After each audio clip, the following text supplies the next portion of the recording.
Hello engineers, मैं engineer Ashish Kannaujia, founder of Tier Infra. आइए आपको बताते हैं कि माइनर मिस्टेक क्या होती है रेसिडेंशियल प्रोजेक्ट्स में। तो इंजीनियर्स, माइनर मिस्टेक से पहले आपको मैं लेके चलता हूं कंस्ट्रक्शन की दुनिया में। ये देखिए, ये जैसे कि आप देख सकते हैं, ये कंस्ट्रक्शन की दुनिया है।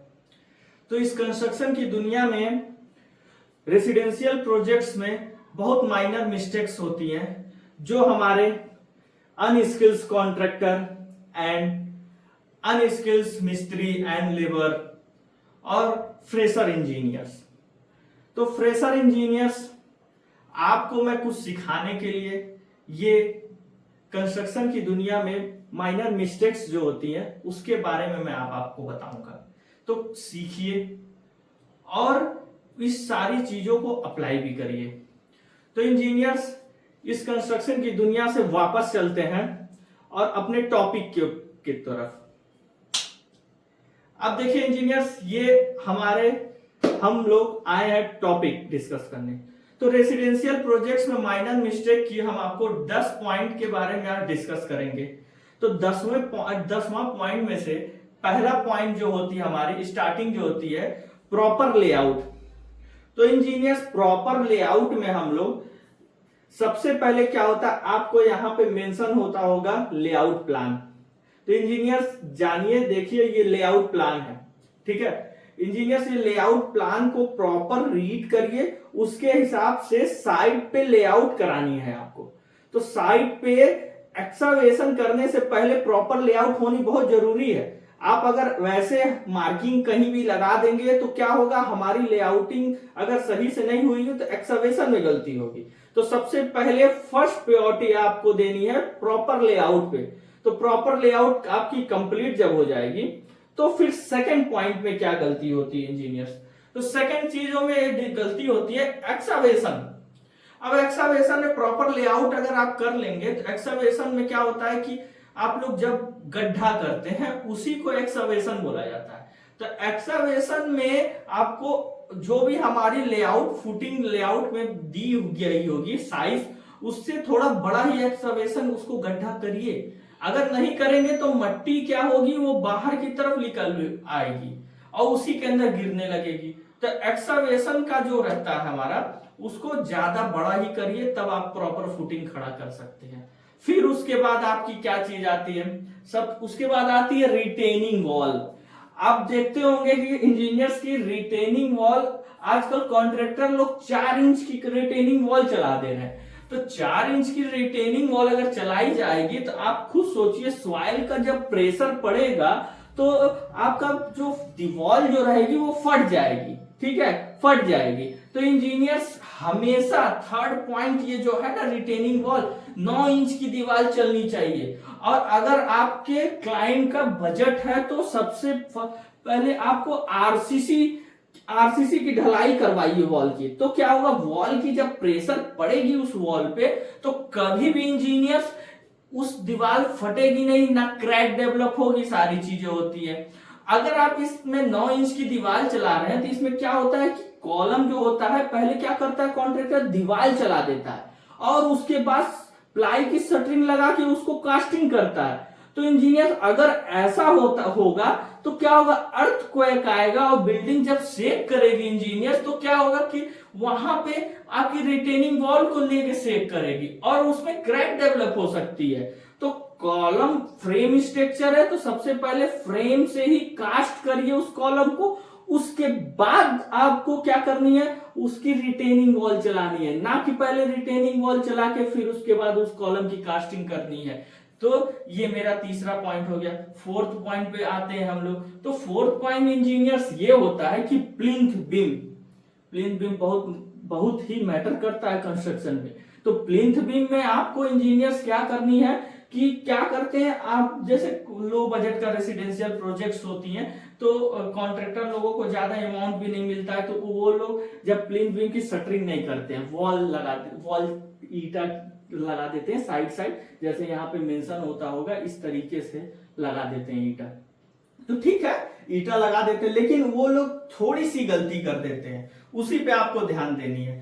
क्या करना है उसके अंदर कि आपकी जो हल्की व्हाइट कलर की प्लास्टिक आती है, आप देख सकते हैं ये फोटो जो प्लास्टिक लगी हुई ये आपको यहाँ पे मेंशन होती होगी। तो इस प्लास्टिक से उसको चारों साइड से कवर करना है। जब आपकी रेनफोर्समेंट बांधी जा रही है उससे पहले ही प्लास्टिक से कवर कर दीजिए। तो इससे क्या होगा, आपका कभी भी जो भी हमारा आरसीसी का जो सीमेंट का पानी जो होता है वो क्या होगा, ईट जो रहेगी उसको एब्जॉर्ब नहीं करेगा।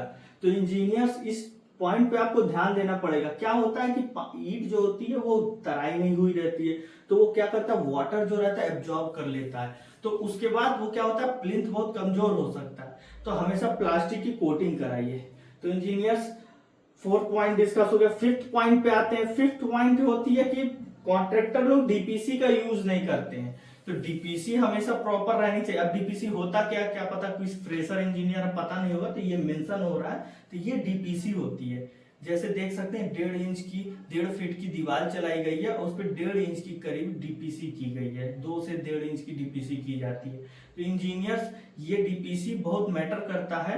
जैसे क्या होता है कि जब आपकी ड्रेनेज लाइन जो रहेगी हमारी, अगर उसके अंदर से हमको ड्रेनेज पाइप लेके जानी रहती है, तो प्लिंथ के नीचे से अगर पाइप लेके जाएगी तो क्या होता है कि वो टूट जाती है या वो बहुत लेवल मेरा नीचे चला जाता है। जब सेप्टिक टैंक से आउटलेट निकलेगा तो बहुत नीचे चला जाता है। तो इंजीनियर्स ये सारे चीजों पे डिस्कस करना रहेगा आपको कि हमेशा डीपीसी करिए और डीपीसी को ही तोड़ते हुए अपनी ड्रेनेज पाइपलाइन लेके जाइए। और वाटर प्रूफिंग के लिए भी ये डीपीसी बहुत यूजेबल होता है। तो और 6वें पॉइंट में वाटर प्रूफिंग पे आएंगे। वाटर प्रूफिंग कोई नहीं करता है। अब जैसे ये देख सकते हैं इंजीनियर्स, अगर वाटर प्रूफिंग नहीं किया जाएगा तो ये होगा कि आपकी ग्राउंड की सीलन जो रहेगी हमारी वो ऊपर आ सकती है। और वाटर प्रूफिंग नहीं रहेगा तो घर के आपके नीचे से टाइल्स के ऊपर आप देखते होंगे कि बहुत सारी सीलन है। ये फोटोज में आपको मेंशन होता होगा, इस फोटोज से देख लीजिए कि इस तरीके से सीलन आती है। तो अगर आप लोग डीपीसी अगर वो वाटर प्रूफिंग करते हैं, वाटर प्रूफिंग के लिए बहुत सारी केमिकल आती हैं, लेकिन हम लोग अपने कंस्ट्रक्शन साइट पे ब्यूटिफिक्स केमिकल यूज करते हैं जो प्लिंथ पे आपको अप्लाई करते हैं। उससे क्या होता है, कभी भी आपकी वाटर ऊपर सीलन नहीं आएगी। तो वाटर प्रूफिंग बहुत जरूरी होती है। 7 पॉइंट पे आते हैं। 7 पॉइंट क्या होता है, विंडो के नीचे जो होती है सील बैंड डालना बहुत जरूरी होता है। अब क्या होता है इंजीनियर्स, अगर विंडो के नीचे अगर सील बैंड नहीं डाला जाएगा तो क्या होगा कि डायगोनल क्रैक आपको 1 से 2 साल बाद बिल्डिंग में दिखाई देगा। तो इंजीनियर सील बैंड क्या होता है आपको मैं फोटो से आपको दिखाता हूँ। ये फोटोज जो मेंशन हो रही है यहाँ पे, ये सील बैंड होता है जो विंडो के नीचे देख लीजिए ये डाला गया है। तो इंजीनियर्स इस बीम को डालने से क्या होता है कि डायगोनल क्रैक नहीं आता है। डायगोनल क्रैक का भी फोटोज में आपको दिखाता हूँ। इस तरीके से डायगोनल क्रैक नहीं आएगा आपको। देखिए तिरछे में क्रैक गया हुआ है। तो 1 से 2 साल बाद जब बिल्डिंग पे लोड पड़ता है, सील बैंड नहीं डाला जाता है तो डायगोनल क्रैक आती है। तो इंजीनियर्स और 8वें पॉइंट पे आते हैं। 8वें पॉइंट में लिंटन बीम। लिंटन बीम तो सब कोई जानता होगा, लेकिन लिंटन बीम को प्रॉपर डाला कैसे जाता है। अब रेसिडेंशियल प्रोजेक्ट है, ज्यादा लोड नहीं रहता तो 2 सरिया डाल के उसके अंदर यू शेप की सरिया थोड़ी सी मोड़ के थोड़े थोड़े दूर पे डाल के 4 इंच के करीब में ढलाई कर दी जाती है रेसिडेंशियल प्रोजेक्ट में। कॉमर्शियल में तो आपको 9 बाई 9 की पूरी आपको कॉलम फुट आपकी बीम डालनी पड़ेगी। तो इसके अंदर क्या करते हैं कॉन्ट्रैक्टर लोग कि बोलते हैं कि खाली विंडो और डोर के ऊपर 1-1 फीट बढ़ा के डाल देते हैं। तो ये भी गलत है। कभी भी आपकी अर्थक्वेक आएगा, बिल्डिंग शेक करेगी और लिंटन भी नहीं पड़ी रहेगी तो पूरी वॉल में क्रैक आ सकती है। और बिल्डिंग पे लोड पड़ेगी तो उस जगह विंडो और डोर के पास भी क्रैक आ सकती है। तो प्रॉपर ये सारी चीजों को ध्यान दीजिए इंजीनियर्स। ये बहुत जरूरी है। 7 फीट पे पूरी ही बीम पड़नी चाहिए, चाहे आपकी 8 फीट की डोर की होती है, चाहे आपकी 7 फीट पे होती है।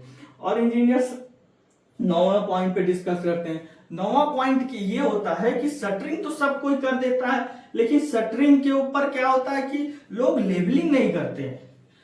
कॉन्ट्रैक्टर आप लोग भी ध्यान नहीं देंगे, लेकिन लेबलिंग करना बहुत जरूरी है। इसके बारे में मैं एक प्रॉपर वीडियो बनाया हूं लेबलिंग का, आपको मैं पिन कमेंट में दे दूंगा, आप उसको देखिएगा कि अगर आप लेबलिंग नहीं करते हैं तो आपका जो रेन वाटर रहेगी और उसकी ढलान जो होती है वो आपकी प्रॉपर जहां से रेन वाटर की पाइप निकालेंगे वहां नहीं जाएगी।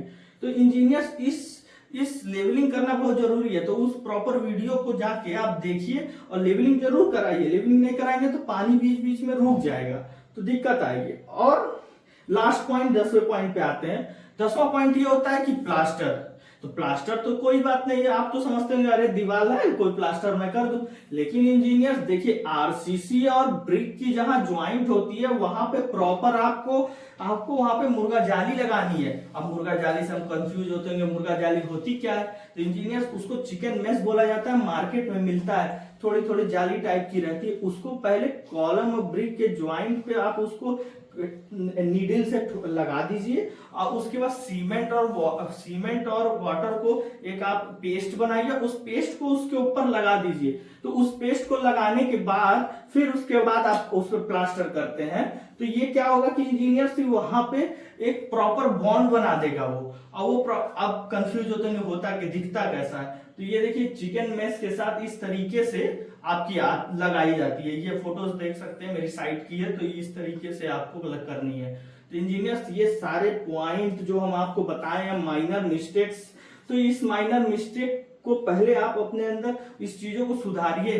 अगर कोई कॉन्ट्रैक्टर गलती करता है तो उसको आप अपने तरीके और अपने सुपरविजन में काम कराइए, नहीं तो इस माइनर मिस्टेक से आपके क्लाइंट का घर बहुत कमजोर हो जाएगा। आप सोचिए क्लाइंट का घर बहुत सपनों से बनाता है और जिंदगी में एक बार बनाता है, तो वो आपके ऊपर भरोसा करके सिविल इंजीनियर को आपको अपॉइंट कर रहा है। तो इंजीनियर सारी चीजों को एक तरीके से प्रॉपर तरीके से काम होनी चाहिए। तो इंजीनियर्स ये सारी बातों को ध्यान दीजिए, सीखिए, जानिए और अपने क्लाइंट का घर मजबूत बनाइए। धन्यवाद दोस्तों।